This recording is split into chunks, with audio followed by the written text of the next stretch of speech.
बंगाल में चुनावी हलचल शुरू हो गई है और साथ ही मुख्यमंत्री ममता बनर्जी ने कई घोषणाएं कर दी हैं ताकि वे जनता को रिझा सके।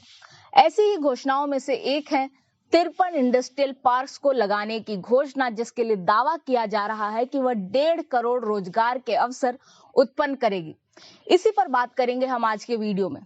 सबसे पहले आप देखें कि क्या उद्योग ऐसे चलते हैं कि एक तरफ जहां बंगाल में ममता बनर्जी ने घोषणा की कि देखिए ये भूमि है, यहां पर इंडस्ट्रियल पार्क लगाने हैं, आप आइए और इंडस्ट्रियल पार्क लगाइए, तो दूसरी ओर उद्योगपति दौड़े दौड़े बंगाल चले आएंगे। ऐसा नहीं होता, उद्योग ऐसे नहीं चलता।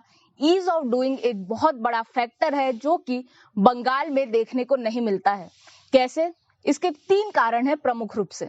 सबसे पहले आप देखें कि ममता बनर्जी की छवि कैसी है उद्योगपतियों के बीच। आपको याद होगा नंदीग्राम और सिंगूर का आंदोलन, जिसका नेतृत्व ममता बनर्जी ने किया था और जिसके बलबूते पर वे 2011 में मुख्यमंत्री बन सकी।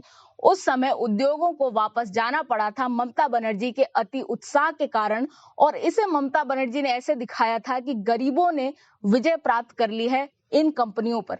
इस छवि और इस मानसिकता को ममता बनर्जी ने शासन में आने के बाद भी बरकरार रखा और बंगाल के उद्योगों का मानना है कि उनके प्रति कोई सरकार की सहानुभूति नहीं है। कई सारे उद्योग मात्र रंगदारी देकर चल रहे हैं और उनका विश्वास प्राप्त करने के लिए ममता बनर्जी ने 10 वर्षों में कुछ नहीं किया। ऐसे में जब सिंगूर से टाटा मोटर्स का नैनो प्लांट वापस जा रहा था, तब ममता बनर्जी ने कहा था टाटा बाय बाय। यह एक प्रकार का तंज था जो आज तक उद्योगपतियों के कानों में बजता है और उसके बाद भी ममता बनर्जी अपनी छवि को सुधार नहीं सकी हैं।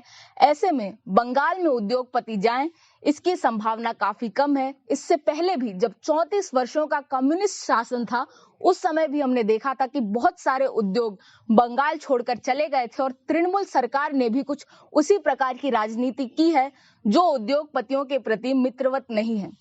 दूसरा कारण है इंफ्रास्ट्रक्चर।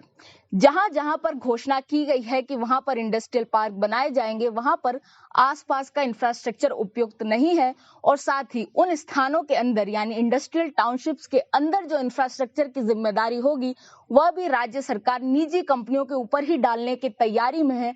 ऐसे में कोई कंपनी खुद इंफ्रास्ट्रक्चर का विकास करके खुद निवेश करने के लिए क्यों किसी स्थान पर जाएगी, यह भी एक प्रश्न है। तीसरा कारण यह है कि जो प्लानिंग की गई है इन टाउनशिप्स को लेकर, उसके बारे में निजी कंपनियों और उद्योगपतियों से कोई वार्ता नहीं की गई है। कुछ इस प्रकार की प्रक्रिया से यह चीजें की गई कि जहां पर सरकारी भूमि खाली थी उसे चुन लिया गया, चिन्हित कर दिया गया और कह दिया गया कि यहाँ पर इंडस्ट्रियल पार्क लगेंगे, जबकि इसमें कोई इनपुट्स नहीं थे प्राइवेट कंपनियों के कि उनकी क्या अपेक्षाएं हैं, क्या आवश्यकताएं हैं। ऐसे में बंगाल सरकार उद्योगपतियों को कैसे आकर्षित कर पाएगी, इसकी कोई योजना नहीं है। इसके लिए मैं कुछ जो 53 घोषणाएं की गई हैं उनमें से 1-2 का उदाहरण देना चाहूंगी। सबसे पहले देखिए पुरुलिया में घोषणा की गई है कि वहां पर ऑटो कंपोनेंट, सीमेंट, सेरामिक्स, इस प्रकार की कंपनियों के लिए इंडस्ट्रियल पार्क बनाया जाएगा। सबसे पहला प्रश्न, वहां पर ऑटो कंपोनेंट बनाने वाली कंपनी क्यों आएगी जब बंगाल में ही कोई ऑटो मैन्युफैक्चरिंग कंपनी नहीं है? ऐसे में कोई कंपनी यदि ऑटो कंपोनेंट बना भी लेगी तो वह बेचेगी किसको, और इसलिए ये कंपनियां वहां पर आकर्षित नहीं हो सकेंगी।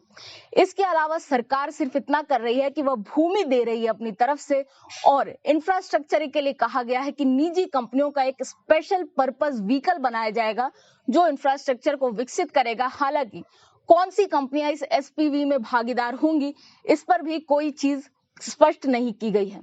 लेकिन दूसरी ओर दावा किया जा रहा है कि यह 70,000 करोड़ रुपए का निवेश आकर्षित करेगी और 1.5 लाख नौकरियां उत्पन्न करेंगी।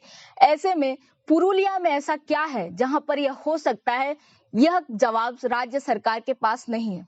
दूसरा उदाहरण देखें मेखलीगंज का। मेखलीगंज भारत बांग्लादेश बॉर्डर के निकट स्थित है। वहां पर उद्योग स्थापित करने की मंशा क्या हो सकती है, जबकि वहां पर आसपास इंफ्रास्ट्रक्चर भी सुदृढ़ नहीं है। और उसी से 65 किलोमीटर दूर है बिन्नागुड़ी, जहां पर भी इंफ्रास्ट्रक्चर का अभाव है। ऐसे में जो कूच बिहार जिले की स्थिति है, बांग्लादेश बॉर्डर से लगे होने के कारण वहां पर उद्योग क्यों जाएंगे, यह एक प्रश्न बना हुआ है। लेकिन बंगाल में उद्योगों की इस स्थिति का कारण अकेले राजनेता नहीं है, बल्कि इन राजनेताओं ने जो विचारधारा और जो मानसिकता लोगों के दिमाग में डाली है, वह भी इसका कारण है। इस पर मेरे वरिष्ठ जयदीप मजूमदार लिखते हैं कि कुछ समय पहले वे गए थे कोलकाता की एक आर्ट गैलरी में, जहां पर फोटोग्राफ्स प्रदर्शित की गई थी।